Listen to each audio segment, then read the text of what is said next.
So here are my gloves and my balaclava. This one is the fake Alpine stars. As you can see, it's Alpineslers. So there you go. That's my balaclava, and this is my Shoei full headliner right there. Unfortunately, the Shoei logo just faded away. So whenever I use my Nolan, I use the Alpineslers. And then this is my latest purchase was the Taichi glove.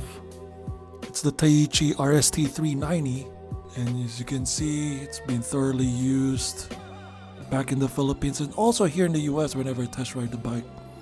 And this one is the Spidi Flash R gloves, and this is also what I use too. It's kind of damaged right there because of one of my crashes there. And as you can see, it's pretty held up really well. Of course, some of the Spidi logo on my index finger there just came off and everything.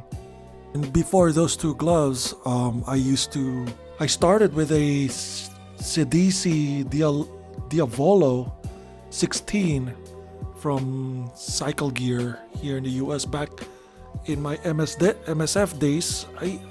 I've been using it for a few years, but since I crashed back in 2019, I stopped using it, and it's been a good glove. I mean, it's touch sensitive and everything.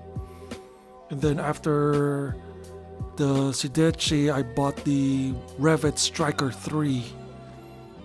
Unfortunately, I don't have it with me.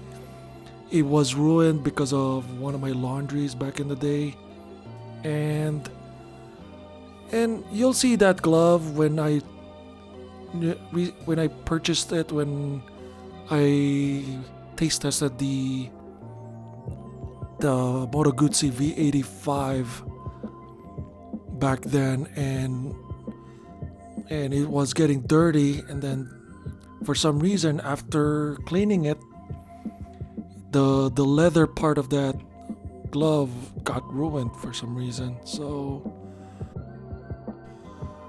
another annoyance with the Rev'It Striker 3 gloves is that it has a belt tether Velcro system, so I have to loop it around the hole for me to secure my wrist, and for me that's kind of cumbersome to use. So I prefer the straight up Velcro engagement there. So those two, the Spidi and the Taichi are the only gloves that I've been using at the moment.